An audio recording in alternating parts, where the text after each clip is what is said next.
The Why Me Project, an exclusive presentation of Faith Strong Today. It's been a while since we've done this, Holly. It has. Do you even know what I'm mentioning? Hollie-and-friends. Hollie-and-friends. Yes. Every once in a while, it just becomes this thing where Holly's like, oh, by the way, I know somebody and they'd be great to talk to. And it just so happens, she goes, I know Mr. Windsor, and so I think that we should talk to him. Mm-hmm. Mr. Windsor sounds very formal, but yes. Yeah, usually I go with the grand high exalted poopah, but Mr.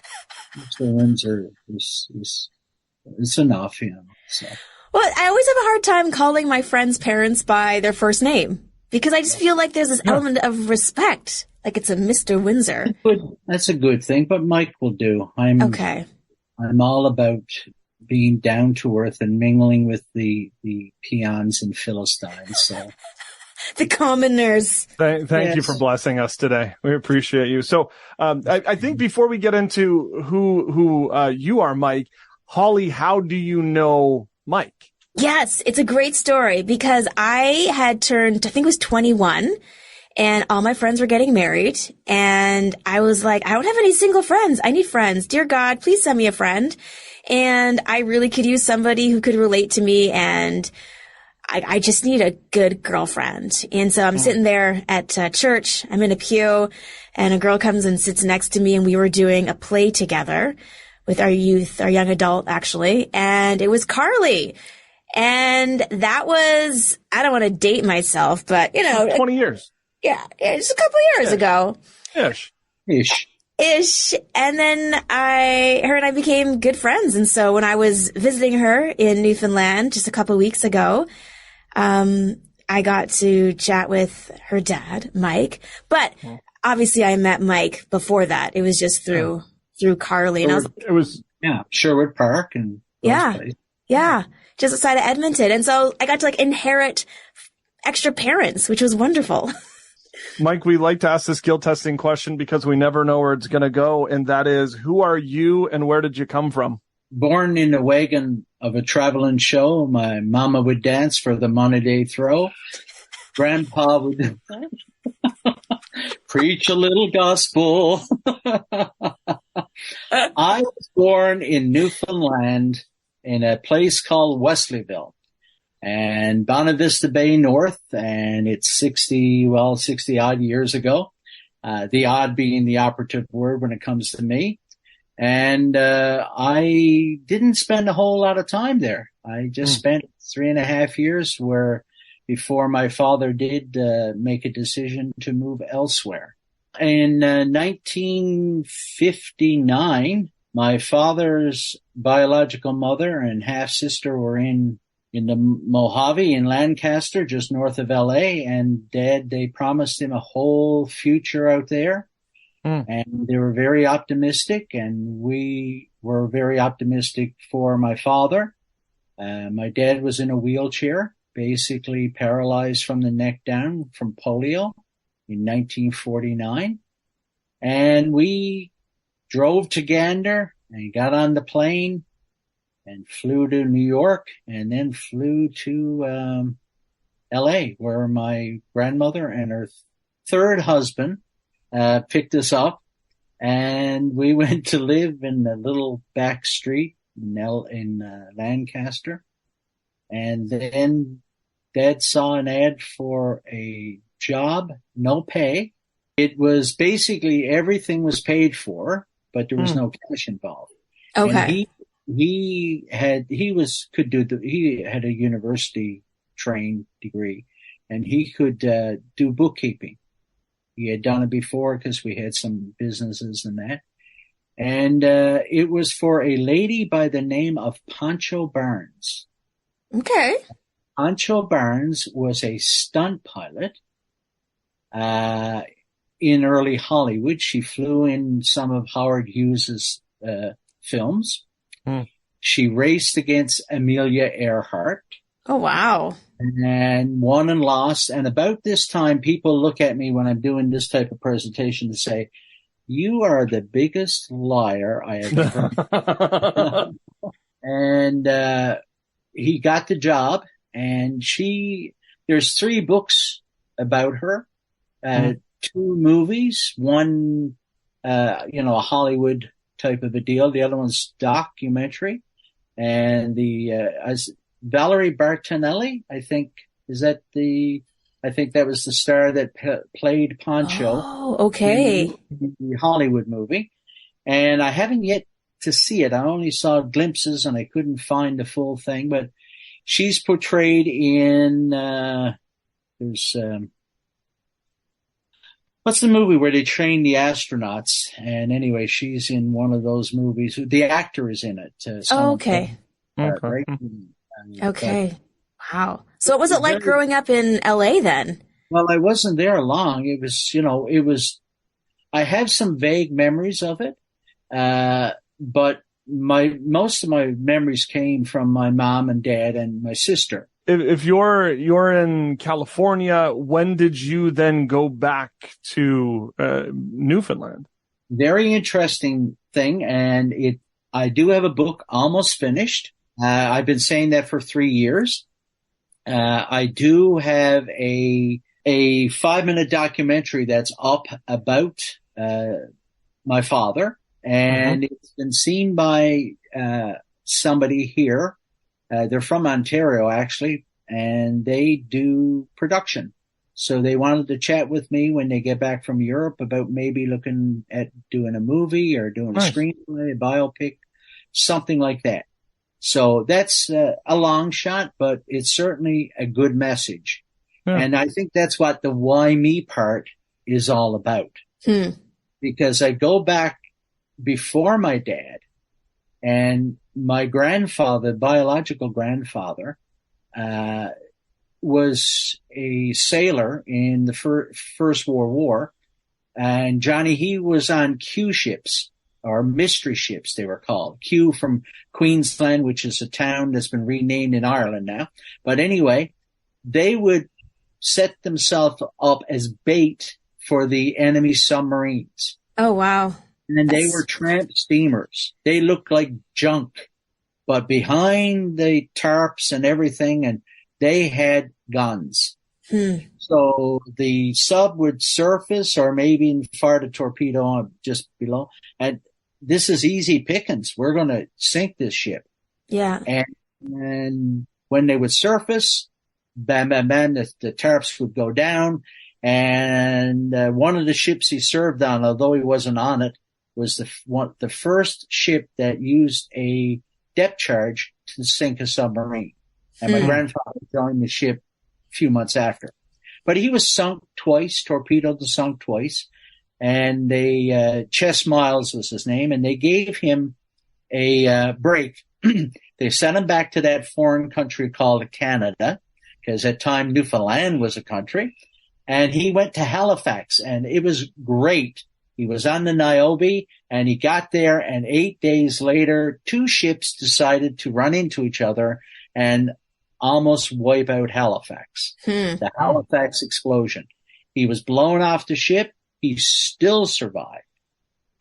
He had iron in his head and shrapnel and that thing. He brought him back to Newfoundland. He survived. He met my grandmother. They got married. They fell in love, got married.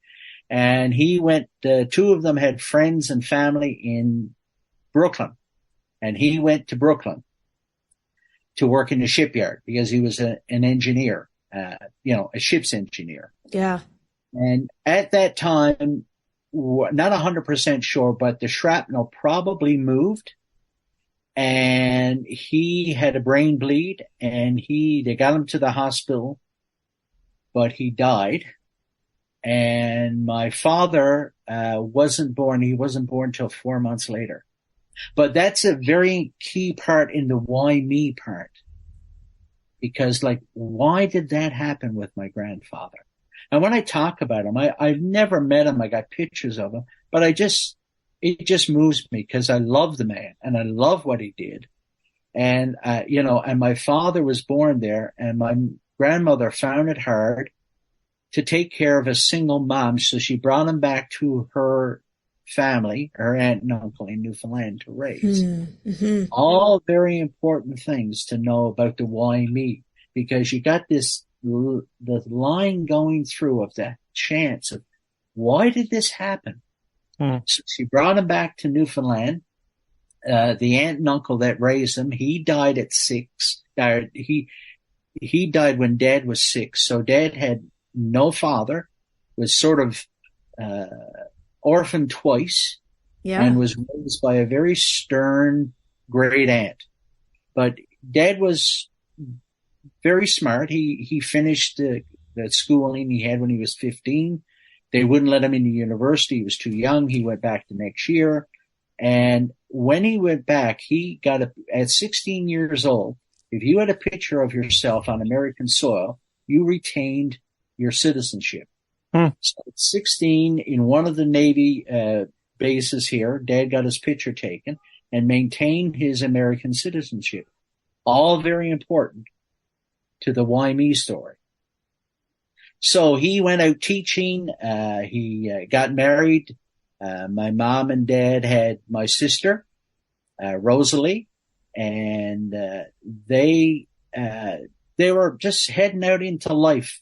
You know, my sister was 2.5, and Dad was a teaching job. He was going to become a principal, but because his foster mother aunt wanted him to move back home, he went back home and took a job in 1949, registering the new senior citizens, the Newfoundlanders that were senior, to the new Canadian pension.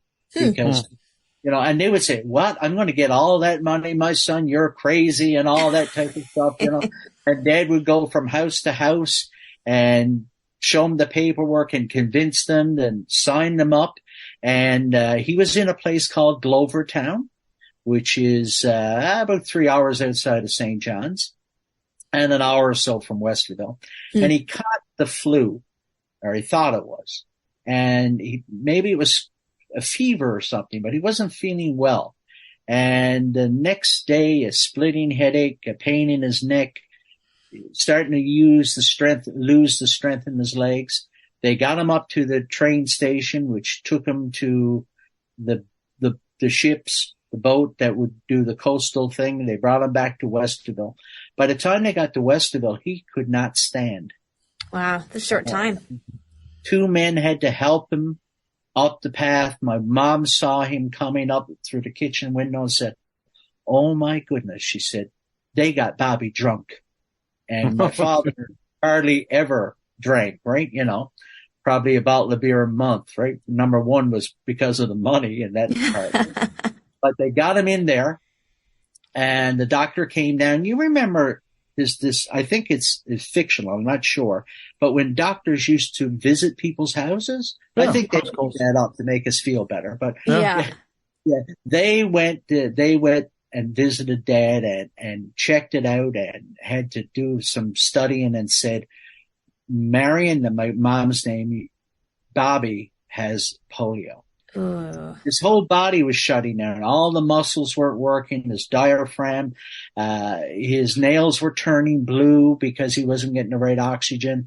And she said, "Well, what are we going to do?" Well, the only way to get him is get him in an iron lung and save his life. Yeah. And that way he would have to take a boat and a slow train and all of this. It would be days actually before he got to St. John's, the hospital. He would never make it. He wouldn't have made it, Johnny. Oh. And one of the men in the hospital said, "Bobby is an American citizen."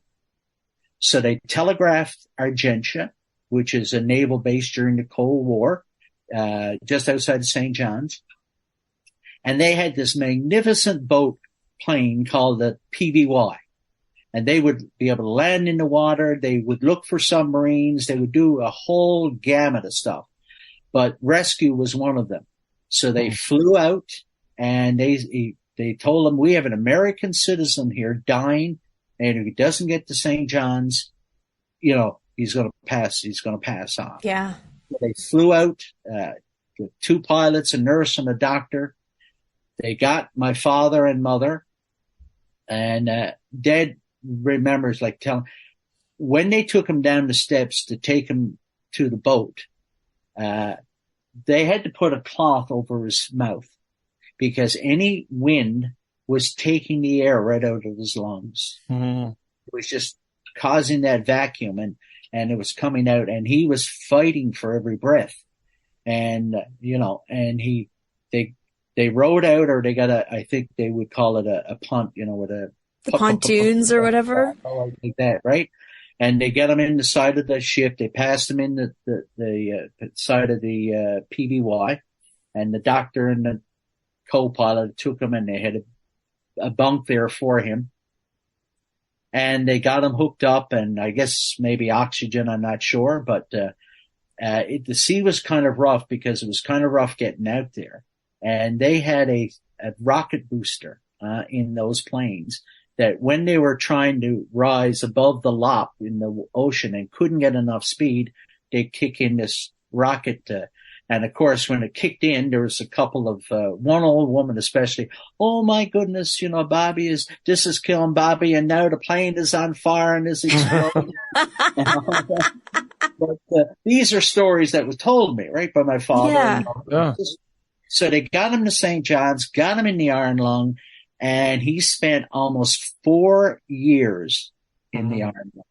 Why me? Yeah. Why me? At the prime of his life, 26 years old, starting on a career, has a young child, loved his daughter, loved his family. He was well respected in the community, a Renaissance man, and anyone had a letter to be written, you go see Bobby and that type of stuff. And this was all yanked out from underneath him. Yeah. In like a moment. But yet you're here today. So he didn't pass away. No, he lived for 33 years. He passed away. He always used to say anything above 25 years are bonus years. Thank the Lord for that. He would always say, I'm in a prison, and when I die, I don't want any sadness or sorrow. I want a celebration because I've been set free from the prison of a paralyzed body. Yeah. Always positive. And this is very contagious. I can probably, I don't know if I can count how many people I would say about my father. How many times would people go into his presence and go away better? Yeah. He became a rehab counselor. What better than someone paralyzed to tell somebody else, oh, I understand what you're going through. Well, he did. For me to counsel people like that, to say I understand what you're going through would be hypocritical. I don't. So your dad had polio. Your dad's paralyzed. Yeah. You're born. So you're obviously a miracle baby in itself. Growing up, did you feel, was there any that you had to be the man of any kind because your dad was bound to a wheelchair, or dad was always dad and you got to live a life just being a boy? Actually, I haven't thought about. It's a very good question. What would strike me was this. Number one, I was, a lot of people call it a miracle child, and I'll let people look into the biology of the difference between a spinal injury and polio and reproduction. I'll let them do the bio on that. Do the homework. Okay. Yeah. So, I was fortunate, but, I'm here today because of the love mom and dad for each other. I could get into unbelievable stories about how mom took care of my father and how my father took care of the family. Yeah. One was the brain and the other one was the brawn. But going back to your question, what I always felt is I didn't have a dad that could do the physical stuff. It's like teaching me how to be a carpenter or sail a boat. All these things he loved to do. I didn't have anyone teaching me how to hunt, but I did have someone that was there 24/7 for me. And I can remember sitting, and he had a board on his wheelchair, and I would sit there and he would tell me how to tell time. He would give me history lessons. He would recite poetry. He would tell me about the Last of the Mohegans and James Fenimore Cooper and all of these stories, and about 2 years before the Mass and Horatio Hornblower. All of these things were embedded in me because he had time to share with me his classical education from 20, 30 years before. They had to learn that much poetry by heart.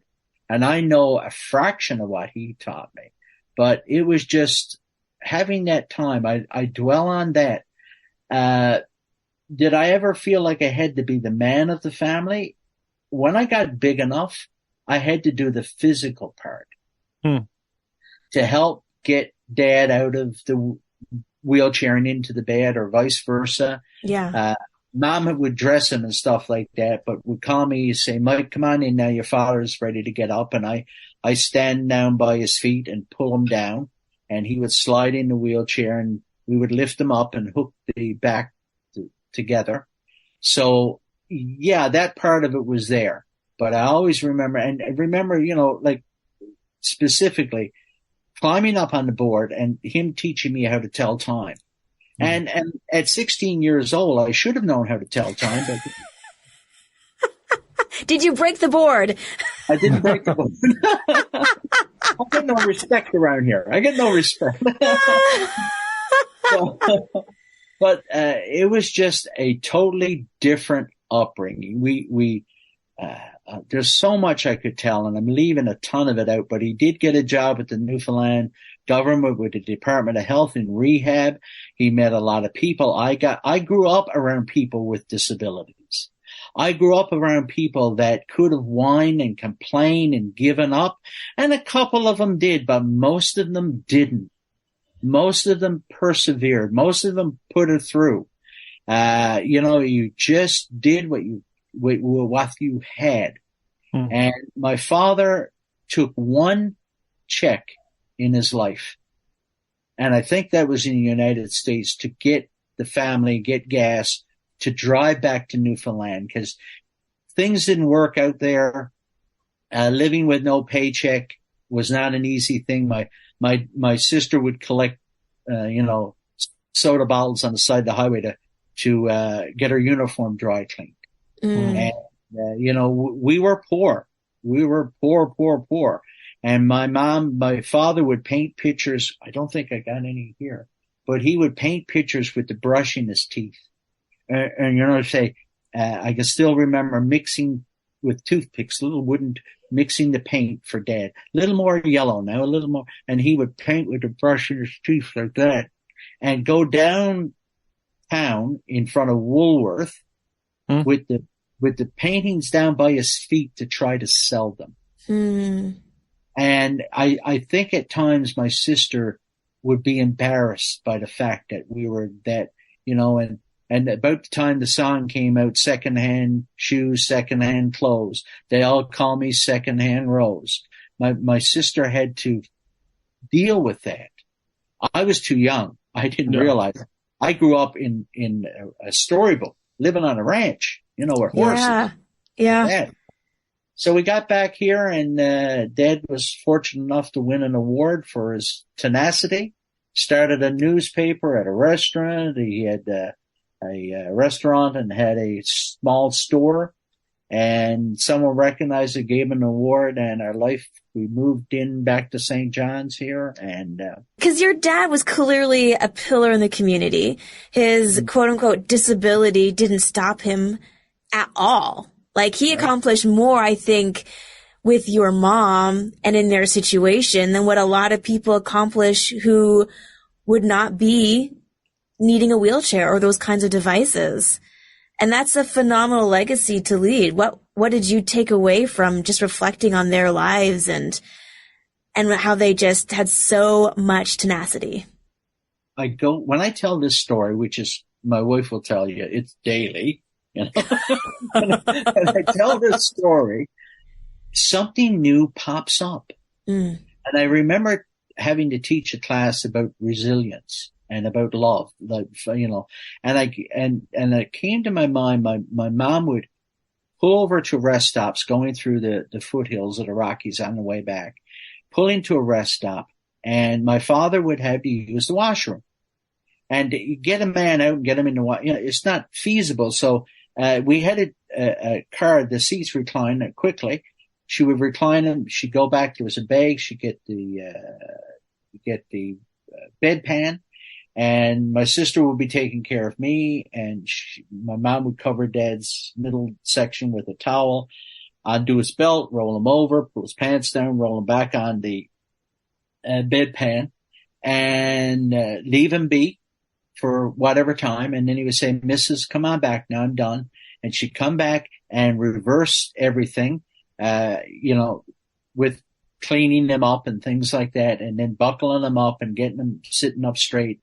And commitment, something goes wrong in a relationship. Well, we say, goodbye. Goodbye, see ya. I never saw that. Although at times when Dad was first sick and in the hospital, she was told by well-meaning Christians, you should leave him there, get a divorce, and find another man and start a life. Wow. I wouldn't have been here, Not that that's the big deal about it. But she was committed to him her whole life until he passed. Mm-hmm. And it was just phenomenal to see. And now my wife has some physical challenges, and Holly, you're aware of some of them. They're not anything bad, but it's commitment to each other. She's had to deal with me and all my problems. So I think it's a verse. I know it's a verse found in Philemon, the 6. It says that the sharing of your faith may become effective by the acknowledgement of every good thing which is in you in Jesus Christ. So I can sit here and dwell on the negative things. I never had a dad to do anything, take me hunting. I never had this, never had that. My wife is sick and now I'm getting arthritis and blah, blah, blah, blah, blah, blah, blah, blah, blah. However, we need to focus on the positive things in Jesus Christ. And we need to think about everything that we have been blessed by. And we need to make sure that we're a blessing. Whether I'm going through a checkout, like I did last night, and say to you finished still in school? I'm in grade 11. Oh, what are you thinking about taking? I'm thinking about becoming a lawyer. Oh, well, that's a great thing to be doing, and the career counseling comes in or wherever. Usually it might even just be a laugh. I might be, when they're playing with a credit card or something like that and something comes up, and I'll say, oh, the person behind you will pay 50%. So it's just a laugh, and they know it. They're quick to catch on to that, but at least you leave them with a smile. No. Now, sometimes it's a longer conversation, and with men in the mind or women in the mind, and say, look, I got no use for the church. I'm not religious. And I said, good, neither am I. I'm not religious. Well, what do you mean? You're a pastor. You were a pastor. I said, yeah, but I'm not religious. Well, what do you mean? I said, well, religion is mankind reaching to God. Christianity, I'm a Christian, is God reaching to mankind. That's the big difference. And men and mostly men have tried to put a pile of rules and things together for people to follow, and we cannot do it. You can go back through time. We cannot do it. But what we can do is let Christ come in and live the life in us and through us that he wants to live. And we'll fall flat on our faces many times. And I would tell people, look, there's nothing you can do to make God love you less, and there's nothing you can do to make God love you more. That's the bottom line. He loves you and wants to get to know you better and you to know him better. So, yeah, I won't take up collection right now, but if you do have some spare change, please pass the offering around.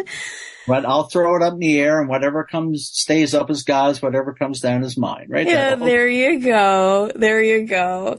Well, I mean, your family obviously played such a huge instrumental role in your life. You've been a pastor, counselor. You do a lot of different things. And so, just for you and thinking about your own life, I'm curious just about that moment where the faith that you have now became your own faith? And when did you decide, like, this is going to be what I'm committing my life to? Yeah. Another great question. I sound like a politician, not the Speaker of the House, by the way. Landed that out, Johnny, okay? Oh, keeping that one in. I remember growing up in a church, and I could tell you stories about the two orderlies my father met in the hospital. And when he heard he was in St. John's, they came down and pushed Dad about 2 kilometers and brought him to an evangelical church so he could meet with God on a personal basis. Anyway, I grew up in a church where fear was a big thing. You know, you go to bed at night, you go to sleep. Well, did I say my prayers? So maybe the Lord comes tonight. I won't be ready, and all of this type of stuff, right? Grace didn't enter into it a little bit, not even a little bit. And then when I was a teenager, I heard this sermon from another source, and it was the grace of God and the love of God and how much God loved me. And it was not, you couldn't measure it. If all the ocean were ink and all, to write it in the sky, it couldn't be done how much he loves me and Holly and Johnny and the hundreds of millions of people that are watching us at home. Hundreds of millions. So all of those things, it struck a chord, and I don't have to be fearful of God. I have to have that faith, and I have to try to be like him as much as I can, but I don't need to be fearful. I don't need to go to bed at night and wonder if the Lord is coming, if I'm going to be here, raptured or not. I just love God, and he loves me, and that's the bottom line. And so I was a young teenager, and I've been perfect ever since. This nose red is from falling down and making a fool of myself and saying the wrong things. But you know something? I don't feel condemnation. I feel I shouldn't have done it. I feel shamed at times and back up and apologize and mean it. But I know where I am in Christ, and I know what we can do. And you might think this podcast, and I made a joke about hundreds of millions, but if one person is touched today by this, my silliness, but my testimony, and by why me, then it's worth it. And it's worth it. Whether I do a major picture, like 90 minutes long, or whether I do another 5-minute doc, or whether I get to speak somewhere else and I will tell you, there are people that come up to me and my wife and say, remember the time when you prayed? Or remember the time when you did such and such? And sometimes you say, yeah, vaguely, but that made all the difference. I remember in church one time, just someone putting their hand on my shoulder. Made all the difference. It's just a one little thing. And that's the why me. You are here for a reason. All that string of coincidences. And I could have brought in the number of egg and sperm and mathematically and all of that stuff, which is all cool. But all those, we would label them coincidences about my grandfather being an American, or my dad being born American. All those things fell in place, and it was just perfect. It was just perfect for me. And I don't know when we're ending, but I will tell you that when I was a older teenager, a young man, I did not like myself. Okay. I actually would use the term hate because of my appearance. I'm not a small guy, and and no one will ever love me. But someone did. Jesus first, but my wife, she took me as I am.